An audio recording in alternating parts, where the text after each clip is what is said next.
इस मकाम को मकाम शेर फिजा कहा जाता है। क्यों इस मकाम को मकाम शेर फिजा कहा गया? बहरहाल यहाँ की चंद रवायतें और जो सबसे मशहूर है वो देखिए, एक शेर ऊपर बैठा हुआ, वहां देखो ऊपर की तरफ एक लाइन ऊपर की तरफ है, और यहाँ दीवार के ऊपर एक सीनरी बनी हुई है। ये देखेंगे तो पूरा वाकया समझ में आ जाएगा।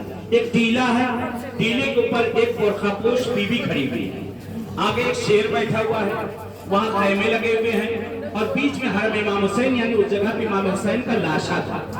कहते बाद शहादत इमाम हुसैन अलैहिस्सलाम की, जैसा कि जो नकल किया जाता है रवायात में, यही शेर है जिसका नाम अबुल हारिस कहा गया तारीख में।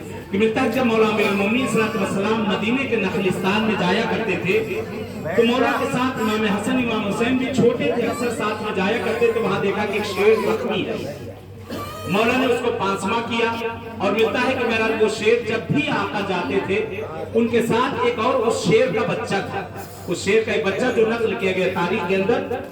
कहते काफी अरसा बरस जब भी मौला जाते थे उन जगह पे वो शेर आता था, लेकिन वो शेर मर गया जो बच्चे का बाप। एक बच्चा था जो बड़ा होता गया, जिसका नाम तारीख ने अबुल हारिस के नाम से लिखा है।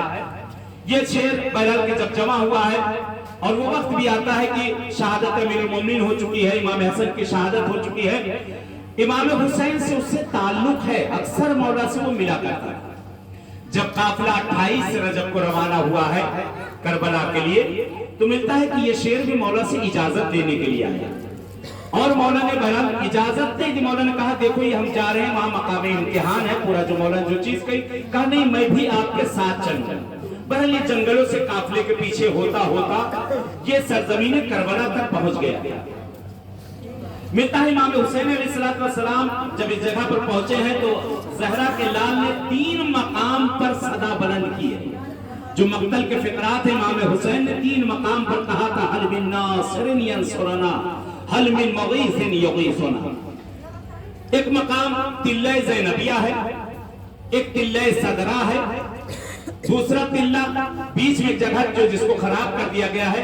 3 जगहें थी जहां पर मौला ने इस सदा को बुलंद किया था। कहते जिस वक्त इमाम हुसैन ने आवाज को बुलंद किया है, तारीख के जुमलात और मक्तल के फिकरात है, कहते लाशें जमीन पर तड़पने लगे थे, और हर लाशों से यही आवाज आती थी, ज़हरा के लाल अगर हमें मौत ने मजबूर न किया होता तो हम आपकी नुसरत के लिए तैयार, आका हमें मौत ने मजबूर कर दिया। कहते हर मर्तबा ये शेर आता था, आका से इजाजत मांगता था, मौला ने इजाजत नहीं दी। कहा हारिस अगर तुझे इजाजत दे दी कि रहती दुनिया तक कहा जाएगा हुसैन ने दरिंदों से मदद मांगी थी। कहा मौला मैं इंसानों की कुव्वत से भी कम उनसे मुकाबला करूंगा। कहा नहीं हारिस, मुझ पर उंगली आखिरी वक्त उठाई जाएगी। इमाम हुसैन ने इजाजत नहीं दी। कहते जिस वक्त काफिला यहाँ से रवाना होने लगा है, जब कूफे के लिए जाने लगे हैं, कहते ये शेर जनाब फिजा सलामुल्लाह अलैहा जो ऊपर बना हुआ, वहां देखिए आपका फोटो बना हुआ ऊपर, वो टीले के ऊपर, ये टीला है, वो जगह है। कहते जनाब फिजा सलामुल्लाह अलैहा से जनाब ज़ैनब ने कहा कि अब जाकर मेरे भैया के बचपन के दोस्त से कह दो आकर अपने दोस्त के जनाजे की हिफाजत करें। कहते रवायतें मिलती हैं कि जब तक कि इमाम सज्जाद यहाँ ना पहुंचे थे, इमाम हुसैन के जनाजे की हिफाजत करता रहा। यहाँ पे 2 रवायतें नकल हैं।